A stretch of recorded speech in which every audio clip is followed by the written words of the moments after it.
दोस्तों, आइलैंड भूमि का वो टुकड़ा होता है जो चारों ओर से समुद्र से घिरा हो। पृथ्वी पर ऐसे सैकड़ों आइलैंड्स हैं और इनमें से ज़्यादातर पर इंसानी दखलंदाजी काफ़ी कम है। यही वजह है कि आइलैंड यानी द्वीप बड़े ही अनोखे और रहस्यमयी हो सकते हैं। तो चलिए इस वीडियो को आगे बढ़ाते हुए पृथ्वी के कुछ सबसे रोचक आइलैंड्स के बारे में ही जानते हैं। वैसे जब तक ये वीडियो आगे बढ़ता है तब तक आप भी जल्दी से अपने हाथों को आगे बढ़ाइए और इस वीडियो के नीचे दिया गया सब्सक्राइब बटन दबा ही दीजिए। घूमता आइलैंड। क्या आप यकीन करेंगे कि अर्जेंटीना देश के पास एक ऐसा आइलैंड भी है जो लगातार एक स्थान से दूसरे स्थान पर घूमता रहता है। इस रहस्यमय द्वीप का नाम द आई रखा गया है, जिसकी खोज एक हॉलीवुड फिल्म कंपनी द्वारा तब की गई थी जब उस फिल्म कंपनी के सदस्य अपनी नई फिल्म के लिए शानदार लोकेशन ढूंढ रहे थे। ऊपर से दिखने पर यह आइलैंड ऐसा लगता है मानो ये किसी मछली की आंख है और इसलिए इस आइलैंड को आई आइलैंड नाम दिया गया है। असल में इस आइलैंड के चारों ओर मीठे पानी की झील मौजूद है और उस मीठे पानी की झील के चारों ओर फिर से दलदली जमीन दिखाई दे जाती है। वहीं बीच में ये आई आइलैंड बिल्कुल गोल तश्तरी का रूप लिए हुए विद्यमान है।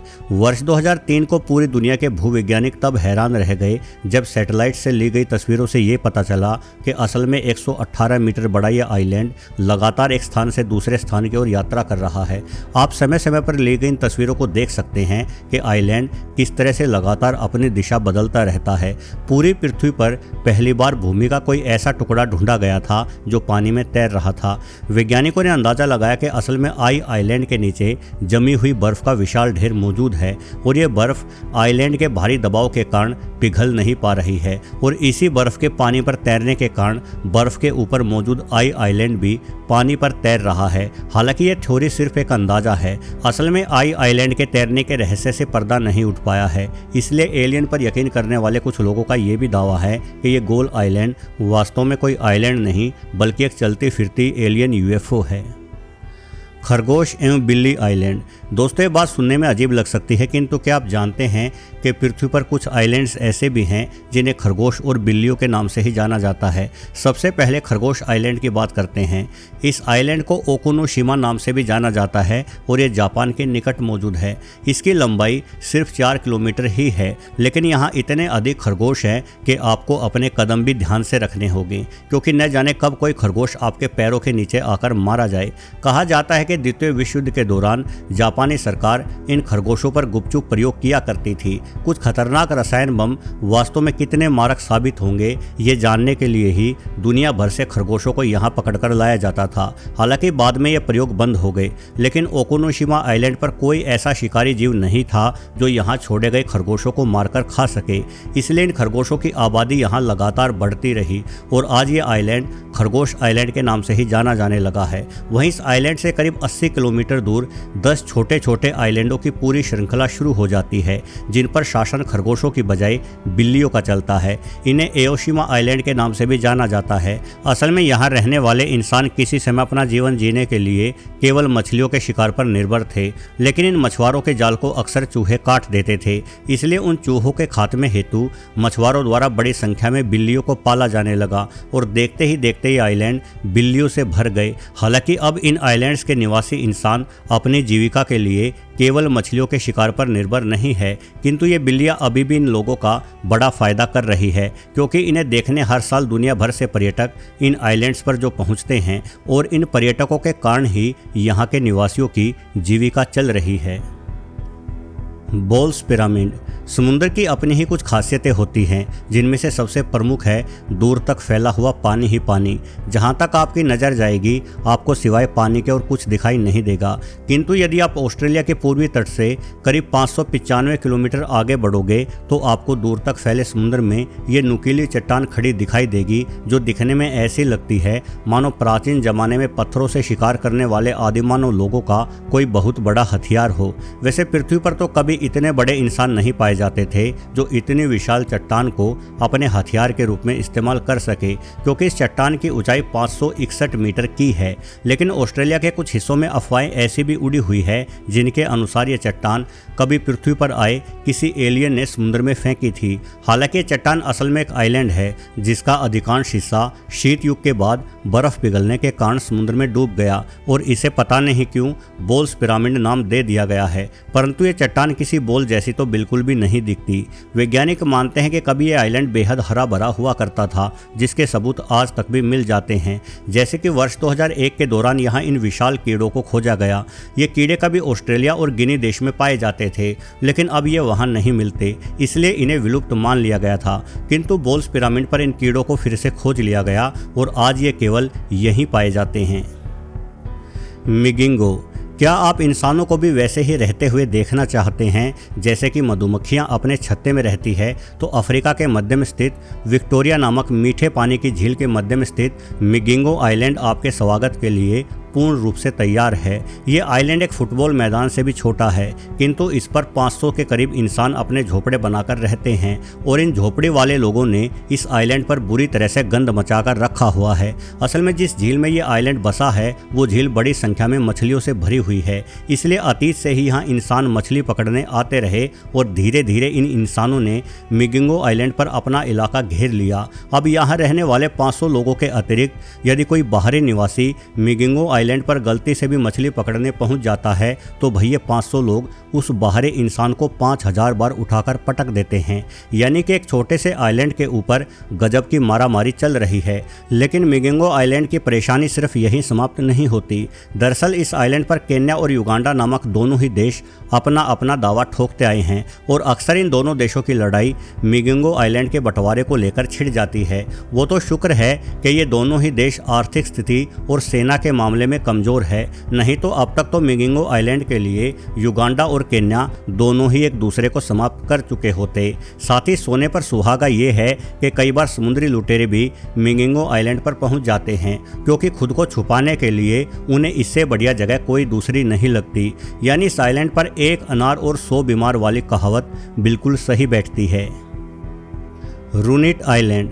दोस्तों, रूनिट आइलैंड प्रशांत महासागर में मार्शल द्वीप समूह के 40 द्वीपों में से एक है और यहाँ एक बहुत बड़ी यूएफओ दबी हुई है। लेकिन घबराइए नहीं, इस यूएफओ में से कोई एलियन कभी बाहर नहीं आने वाला, बल्कि ये जगह सिर्फ दिखती यूएफओ जैसी है। असल में तो ये सब अमेरिका की कारस्तानी है।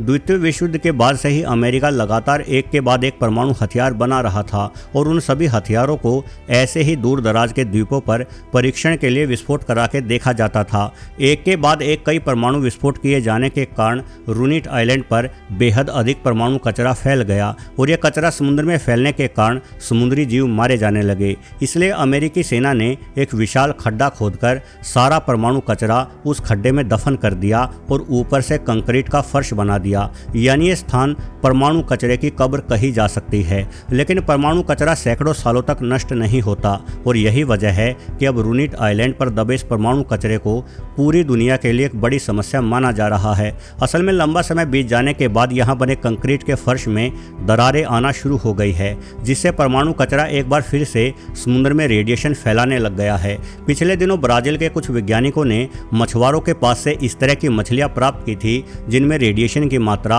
अधिकतम मानकों से 70 गुना ज़्यादा थी। ऐसी मछलियों को खाने से इंसान बीमार भी हो सकते हैं। यानी अमेरिका ने पूरी दुनिया के सामने एक बड़ी समस्या खड़ी कर दी है और आज तक इस देश ने अपने इस कृत्य के लिए क्षमा भी नहीं मांगी है। सेबल आइलैंड। अब तक इस वीडियो में आप खरगोश एवं बिल्ली आइलैंडों से परिचित हो चुके हैं। अब लगे हाथों एक ऐसे आइलैंड से भी आपका परिचय होने वाला है जो है तो सांप जैसी बनावट का, लेकिन इस पर रहते घोड़े हैं और इस आइलैंड को नाम सेबल दिया गया है। कहा जाता है कि इस आइलैंड की खोज सेबल नामक किसी व्यक्ति द्वारा की गई थी और उसी के नाम पर इसे अपना ये नाम मिला है। यह आइलैंड कनाडा के तट से 290 किलोमीटर दूर पूर्व में स्थित है। यदि इस आइलैंड को ऊंचाई से देखा जाए तो ऐसा लगता है कि मानो बीच समुद्र में कोई बहुत बड़ा सांप तैर रहा है, क्योंकि ये आइलैंड 42 किलोमीटर लंबा तो मात्र 1.6 किलोमीटर की ही चौड़ाई रखता है। साथ ही इसका आकार भी घुमावदार है, जिस वजह से हवाई जहाज में बैठकर कनाडा की ओर जाने वाले इंसानों को अक्सर ऐसा धोखा हो जाता है कि जैसे उन्होंने समुद्र में कोई बहुत बड़ा एनाकोंडा देख लिया हो।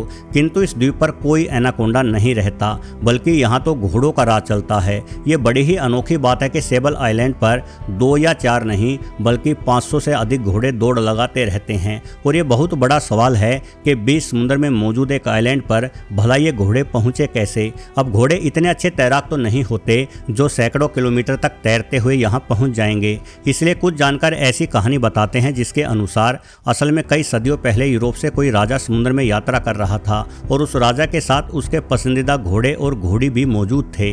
सर्दियों के दिन होने के कारण अचानक राजा का जहाज किसी हिमखंड से टकराया और जहाज डूबने लगा, किंतु जहाज के डूबने से पहले ही वो जहाज सेबल आइलैंड पर पहुंच गया। उसके बाद राजा और उसके सैनिक जहाज पर टंगी एक नाव के जरिए वापस यूरोप लौट गए, लेकिन वो नाव छोटी थी इसलिए उस पर घोड़े सवार नहीं किए जा सकते थे। नतीजन सारे घोड़े इसी आइलैंड पर छूट गए और इन घोड़ों ने यहीं अपना जीवन बसा लिया और अपनी संख्या बढ़ाना भी शुरू कर दिया। मोनुरिकी आइलैंड।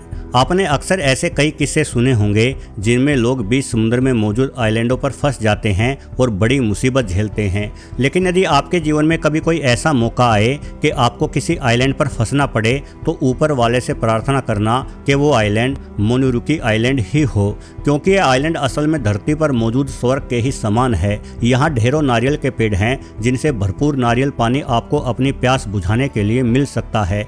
यहाँ कई तरह के फलों के साथ साथ केकड़ों और मछलियों की आबादी भी काफ़ी ज़्यादा है। मोनुरिकी आइलैंड के चारों ओर कोरल चट्टानें होने के कारण दूर दूर से मछलियां यहां अंडे देने आती हैं जिन्हें आसानी से पकड़ा जा सकता है। यानी इस आइलैंड पर यदि कोई इंसान फंस जाए तो ना ही उसे भोजन की कमी होने वाली है और ना ही पानी की। मोनुरिकी आइलैंड द्वीपों के देश कहे जाने वाले फिजी के पास है और इस आइलैंड पर टॉम हैंक्स नामक अद्भुत अभिनेता की एक फिल्म जिसका नाम कास्ट अवे था की शूटिंग भी हो चुकी है। इस फिल्म में दिखाया गया है कि किस तरह से टॉम हैंक्स अकेले इस आइलैंड पर फंस जाते हैं और एक वॉलीबॉल से बातचीत करके अपना समय बिताते हैं। कास्ट अवे फिल्म के सुपर हिट होने के बाद से ही इस आइलैंड पर टूरिस्टों की संख्या बढ़ गई है और यहाँ वो वॉलीबॉल भी मिल जाएगी जिसे फिल्म की शूटिंग में इस्तेमाल किया गया है। टूरिस्ट यहाँ आते हैं और इस वॉलीबॉल के साथ अपनी तस्वीरें खिंचवाकर बड़ा खुश होते हैं। दोस्तों देखा जाए तो ये बड़ी ही हैरानी की बात है कि एक फिल्म ने न सिर्फ दुनिया के सामने मोनुरिकी आइलैंड की खूबसूरती को पेश किया अपितु एक वॉलीबॉल को भी बेहद मशहूर कर दिया। वैसे यदि आपको मौका मिले तो आप वीडियो में बताए गए किस आइलैंड पर घूमना चाहोगे, अपनी पसंद कमेंट में साझा जरूर करें। ये वीडियो अच्छा लगा हो तो इसे लाइक भी कर दें और चैनल को भी सब्सक्राइब कर दें ताकि ऐसी ही जानकारी आपको आगे भी मिलती रहे। वीडियो देखने के लिए आपका बहुत बहुत धन्यवाद।